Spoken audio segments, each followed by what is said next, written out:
reafirmado, confirmado,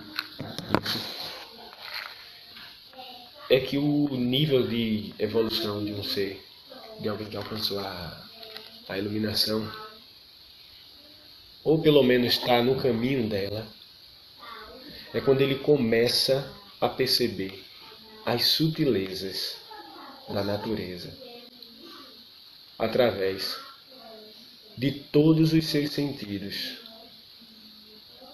Claro que principalmente aquele, né, que está ligado com o inconsciente coletivo, que é a glândula pineal, que é o sexto sentido.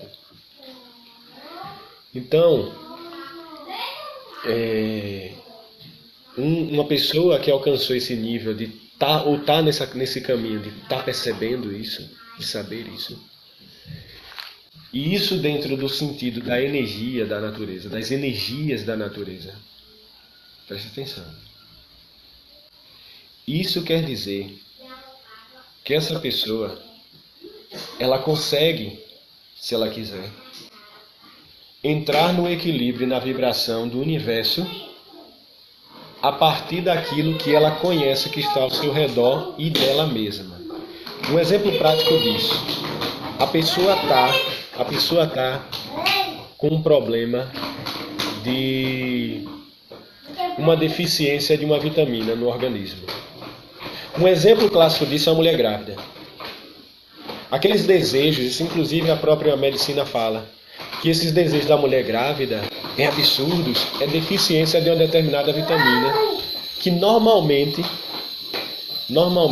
presta atenção, esqueça aí, normalmente, aquilo que ela está buscando, que seria absurdo, tem aquele nutriente, aquela vitamina que o organismo dela precisa. Como é que ela sabia disso? Então, a iluminação é quando você alcança isso de uma forma plenamente consciente e permanente em todos os sentidos da sua vida. Ou pelo menos você sabe como se alinhar nessa vibração dessas energias.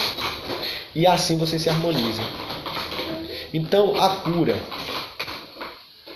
Como é que acontece a cura? O que seriam os espíritos? A palavra espírito, ruach, significa vento. Literalmente vento. Essa palavra era usada pelos antigos porque era a forma de energia que eles conheciam mais próxima de explicar aquilo que é incognoscível. Ou seja, que é impossível de se descrever. Era para eles o vento. Porque o vento você não via, mas você sentia, e ele também era a força motora dos barcos, pois era a melhor forma de transporte, e mais rápido até, encurtava muito a caminhada, e também para os trabalhos. Então, o vento, ruach, quando a gente vai para o grego pneuma, né, que eu estava lhe falando, também é o mesmo sentido. Pneuma vem de pneu, vento, sopro. E espíritos também vem de sopro, suspiro. Então, espírito, para eles, os antigos, era a ideia daquilo que era a força motora. Era um vento. Hoje a gente diria que se eles estivessem aqui, era a energia, que é a coisa mais difícil de se explicar. De descrever seria a energia. Como é que você vai descrever a energia? Né? Só se você falar em termos científicos, algum código, alguma numeração, alguma coisa que foi dita lá. Então, não tem como. Então, espírito era a ideia do que se tinha mais próximo do que seria. Hoje a gente usa energia. Então, tudo contém energia e tudo está em energia e tudo é energia, como Einstein disse. E no Zohar diz que espírito e matéria é a mesma coisa. Ruach e matéria. Então, não tem separação. E não tem fim. A única coisa é que as matérias, elas se passam. Que são as encarnações. E os estados, né? Estado inanimado, para o estado vegetal, para o estado animal, para o estado humano, para o estado transcendente. Unificação com o todo. Isso não quer dizer que a gente está desunido do todo. Se estamos, então não existimos. Que é aquele texto que eu lhe falei. Ele aponta para isso. A falta de consciência, o contexto daquele texto que é falar de torne-se semelhantes a eles, ou seja, que tem olhos, mas não veem, tem ouvidos, mas não ouvem, tem boca, mas não fala, tem pés, mas não andam, tem mão, mas não pega. Isso está falando do ser de conexão com um plano mais elevado. Ela perde toda essa capacidade. Isso está descrevendo um religioso. Ele passa a acreditar